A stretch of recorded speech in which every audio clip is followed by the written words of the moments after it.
قال الله تعالى في القرآن الكريم أعوذ بالله من الشيطان الرجيم بسم الله الرحمن الرحيم أياما معدودات فمن كان منكم مريضا أو على سفر فعدة من أيام أخر وعلى الذين يطيقونه فدية طعام مسكين فمن تطوع خيرا فهو خير له وأن تصوموا خير لكم in kuntum ta'lamun. Saudara-saudara jamaah Isya dan salat tarawih yang berbahagia, yang pertama tentu kita tidak lupa bersyukur atas nikmat yang diberikan Allah kepada kita sehingga kita dapat bertemu lagi dengan Ramadan 1446 Hijriah 2025 Masehi. Dan alhamdulillah kita sudah menunaikan 4 hari untuk kita katakan 4 hari memang kedengarannya sederhana 4, tapi dengan kemuliaan yang dimiliki bulan Ramadan mudah-mudahan ungkapan 4 itu kalau dilihat dari kualitasnya sangat luar biasa. Yang mungkin banyak di antara saudara kita mereka tidak menemukan lagi. Alhamdulillah kita masih diberi kesempatan, maka mari kita isi bulan suci Ramadan dengan amal yang terbaik kita dalam rangka la'allakum tattaqun. Yang mudah-mudahan dengan itulah disebutkan takwa itulah yang menjamin kita untuk selamat, bahagia dunia dan akhirat. Yang mana kita biasanya sudah paham takwa itu apa toh?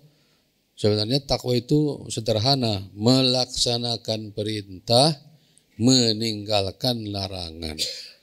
Kalau sudah itu kita laksanakan selesai. Melaksanakan perintah dalam kaitannya dengan ibadah hubungan kita dengan Allah, melaksanakan perintah atau aturan dalam hal kita bermuamalah dalam berbagai aspek di rumah tangga kita, dengan tetangga kita, tempat kerja kita, persahabatan kita, pertemanan kita.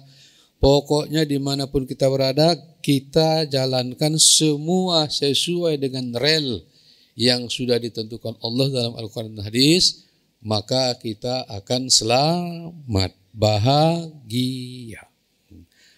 Nah cuma kadang-kadang seperti tadi juga mengatakannya mudah, tapi melaksanakannya, tapi insya Allah dengan kesungguhan kita dikatakan dengan jihad, ijtihad, mujahadah. Jihad itu fisik kita sungguh-sungguh kita maksimalkan, ijtihad kita, pikiran, ilmu kita, otak kita gunakan semaksimal, mujahadah, ibadah kita, hubungan kita dengan Allah kita usahakan maksimal, maka itu sudah dikatakan sebagai usaha maksimal, usaha ikhtiar. Setelah ikhtiar kita berdoa, ya Allah terimalah amalku. Setelah itu baru kemudian ada takdir dari Allah Subhanahu wa Ta'ala. Baik, pada kesempatan yang kedua, selawat dan salam kepada junjungan Nabi kita besar Muhammad sallallahu alaihi wasallam yang sudah menyampaikan ajaran, sudah ada Al-Qur'an, sudah ada hadis. Meskipun kita tidak bertemu langsung dengan baginda Nabi kita besar Muhammad sallallahu alaihi wasallam, dengan kita mengamalkan itu insya Allah sudah sama dengan mengikuti apa yang beliau sunnahkan. Maka pada kesempatan ini kita berbicara tentang golongan yang diperbolehkan untuk meninggalkan puasa. Jadi tadi saya bacakan ayatnya Al-Baqarah 184, Al-Baqarah 183 sudah biasa, sudah hafal kita, berbicara tentang wajib bagi kita orang iman untuk melaksanakan puasa. Ya ayyuhalladzina amanu kutiba alaikumusiyam. Tapi ternyata disebutkan ada juga orang-orang tertentu, apakah kita katakan uzur, maka orang-orang ini boleh tidak melaksanakan puasa. Nah, tadi saya sebutkan Al-Baqarah, disebutkan di situ ayyamam ma'dudat. Faman kana minkum maridun aw ala safarin. Dalam ayat ini yang disebut hanya dua. Jadi orang yang boleh meninggalkan puasa satu, karena sakit. Dua, karena berada dalam traveling, musafir. Bahwa ada kriteria-kriteria tertentu, tentu itu ya. Orang sakit, sakitnya seperti apa baru boleh tidak puasa. Musafir juga begitu, musafir seperti apa kalau tidak puasa. Kemudian ada sejumlah hadis yang menjelaskan sebagai tambahan, siapa? Yaitu orang yang sudah tua rentan, sudah uzur, didasarkan pada hadis. Kemudian yang keempat adalah wanita, ibu-ibu yang sedang hamil atau sedang menyusui. Kemudian yang kelima, wanita yang haid atau nifas. Kemudian kelompok yang keenam, orang yang mengalami kelaparan atau kehausan ekstrim.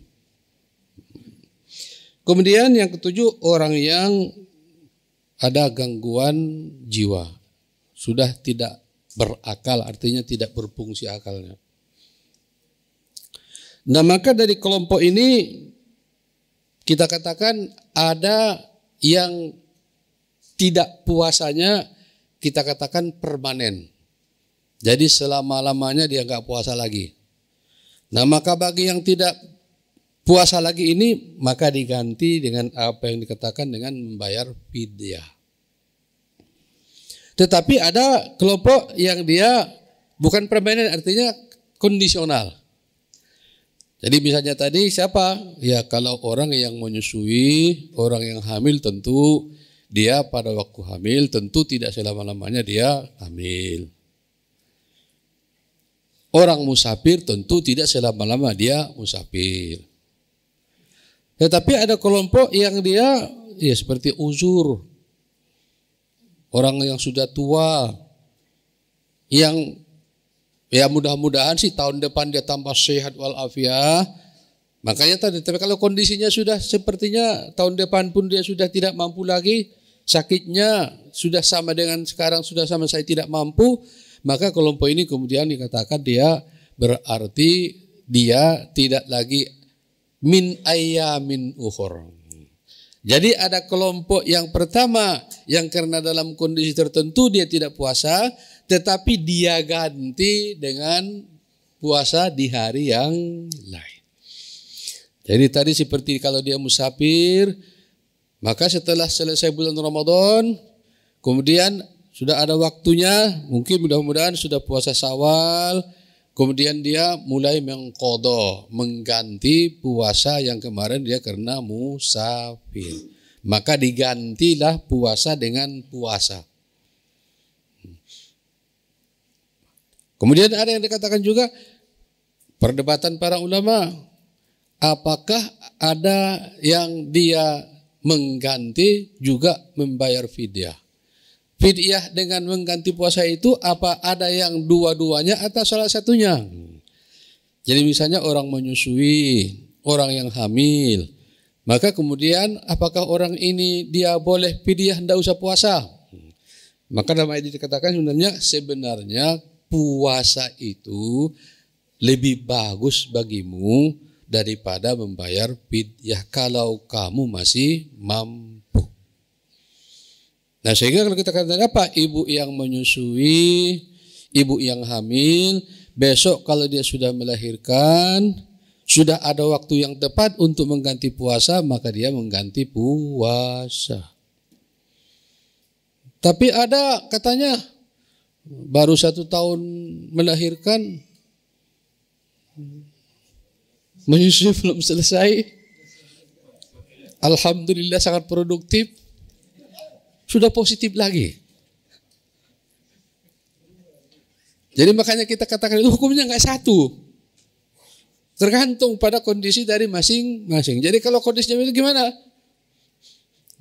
Maka yang mengatakan, ya pokoknya besok tunggu kalau sudah. Kemudian diperdebatkan juga bagaimana kalau kisah puasa sunat Senin Kemis, apakah itu bisa sebagai pengganti hutang kita? Kan kita katakan hutangnya. Maka ada ulama yang mengatakan boleh. Jadi puasa sunat Senin Kemis itu juga itu dalam rangka untuk membayar hutang juga boleh. Sehingga kemudian kalau misalnya katakanlah seorang ibu dia mengandung 9 bulan, tambah dia menyusui 2 tahun.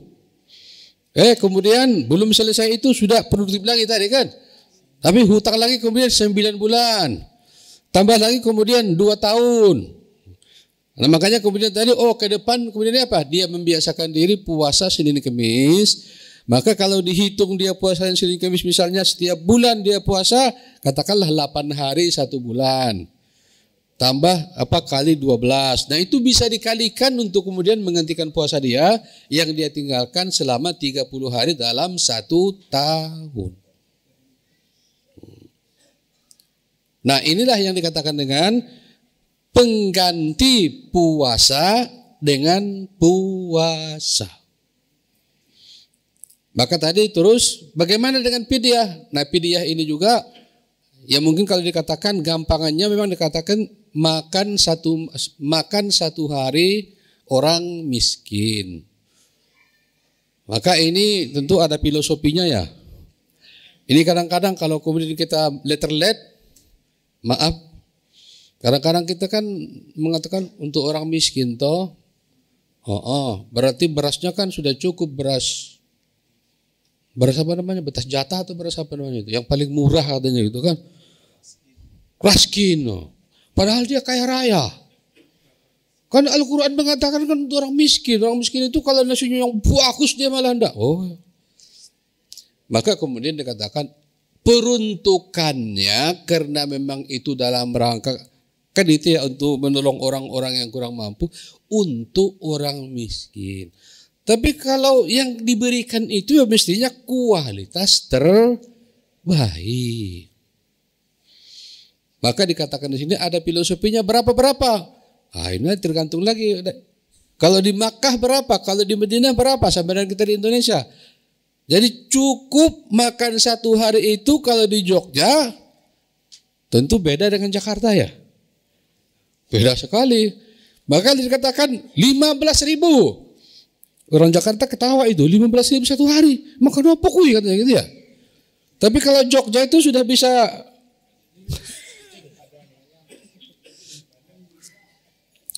borong gitu, sudah duduk terus ini sudah bisa nunjuk itu ya.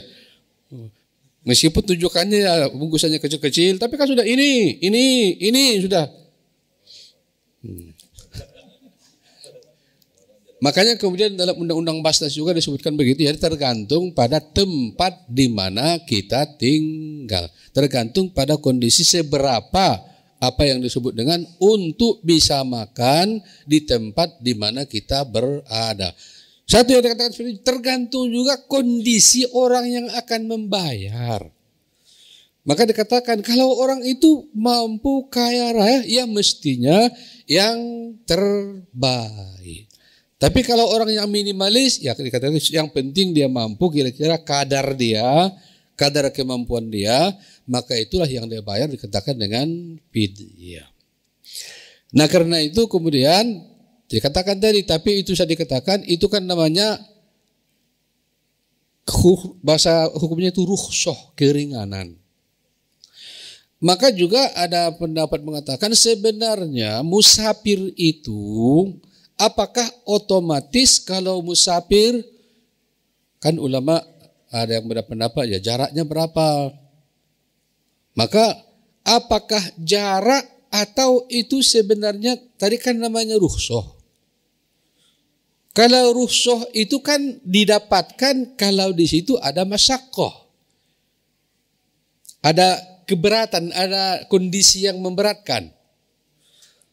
Kalau kita pakai pesawat dari kini mana ke Aceh, itu sudah berapa ribu kilo itu ya. Tapi apakah kita di saat itu ada masyaqqahnya? Mungkin kita katakan enggak lah ya, cuma itu cuma duduk. Alhamdulillah dia orangnya mudah tidur, belum take off sudah sampai tidur. Sudah sampai.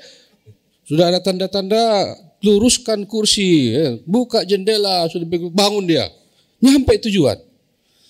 Apakah kira-kira yang seperti ini boleh dia mengganti puasanya di hari yang lain, mengqadha, atau dia tetap melaksanakan? Ini yang saya katakan, ada yang berpendapat kalau itu tidak ada unsur masyaqqahnya maka tidak ada rukhsah. Tapi ada yang mengatakan pokoknya sudah mengatakan begitu itu, pokoknya jaraknya segitu, puasa boleh, tidak puasa boleh. Maka ujung-ujungnya hukum itu ya memang akhirnya mantapnya kita yang mana? Jadi pendapat ulama itu juga masing-masing ada dasarnya. Maka kemudian karena memang kan kalau dikatakan Nabi di zaman Nabi dulu itu kan ya pakai onta. Bapak-bapak, ibu-ibu kalau sudah pernah ke sana sudah pernah merasakan bagaimana panasnya. Kan namanya wilayah Arab Saudi itu kan waduh. Jangankan yang nggak usah di padang pasir ya, kita di Makkah Madinah pun yang ada anunya luar biasa panasnya kan. Maka kemudian dalam kondisi seperti itulah mereka musafir naik unta di kepanasan terik yang luar biasa. Sehingga kemudian muncullah kalau begitu sebenarnya jarak itu kenapa? Karena sudah penuh dengan masyaqqah, makanya diberikan rukhsah. Nah maka kemudian kalau kita seperti dikatakan tadi boleh pakai pesawat ataupun dia misalnya bawa kendaraan sendiri, bawa saudara sendiri juga cuma tidur, sudah ada supirnya, seperti juga tadi tidur sampai tujuan, kemudian tidak ada sama sekali, dia susah-susah. Enak-enak aja dari pesawat di kendaraannya kan, dan alhamdulillah kendaraannya juga yang bagus. Sampai tujuan dia sudah sampai tuh, alhamdulillah sudah. Apakah ini juga dibolehkan untuk mendapatkan rukhsah? Jadi lagi-lagi kembali tadi ada ulama yang mengatakan harus ada masyaqqahnya, ada ulama yang mengatakan tidak perlu, yang penting ada yang mengatakan itu bukan rukhsah apa hadiah. Kalau begitu belum hadiah kok enggak diambil. Begitu. Jadi tinggal bagaimana kata saya katakan tadi. Jadi kalau kita menempatkannya sebagai hadiah maka enggak perlu kita cari-cari masalah. Pokoknya pergi. Jadi kadang-kadang orang mengatakan kayaknya lebih berat besok menggantinya daripada enggak. Jadi mengganti itu justru lebih berat daripada enggak diganti. Karena ini dia cuma naik pesawat sampai kasih cepat. Kalau dia enggak puasa enggak dapat apa-apa sebenarnya kan. Cuma kalau ada nasi dari pesawat paling itu aja kalau pakai Garuda. Kalau yang lain kan enggak dapat. Dia pakai Lion enggak dapat apa-apa. Terus besok puasa, kayaknya lebih susah untuk menggantinya daripada puasa di waktu yang kita pas. Nah makanya saya katakan akhirnya ya terserah pada masing-masing. Jadi kira-kira itulah yang dikatakan tadi kelompok orang-orang yang diperbolehkan tadi ya untuk tidak puasa pada waktu yang ditentukan, yaitu katakan dengan bulan Ramadan. Bahwa bulan Ramadan itu wajib kita laksanakan. Maka ada kemungkinan kita melaksanakan kewajiban bulan Ramadan ini di hari yang lain. Ada tadi kita katakan diganti wajib, ada yang dikatakan tadi tidak wajib diganti lagi tapi diganti dengan membayar fidyah. Maka kita katakan tadi yang mana yang fidyah, prinsipnya yang fidyah itu yang uzurnya sudah untuk selama-lamanya. Tapi kalau dia uzurnya, masyaqqahnya dalam waktu tertentu, setelah itu dia sudah tidak ada masalah, dia sehat walafiat, maka orang yang seperti ini lebih baik dikatakan dia mengganti dengan hari di luar hari Ramadan. Baik, saya kira itu mudah-mudahan ada manfaatnya, kurang lebihnya mohon maaf. Saya akhiri wal afu minkum. Wassalamualaikum warahmatullahi wabarakatuh.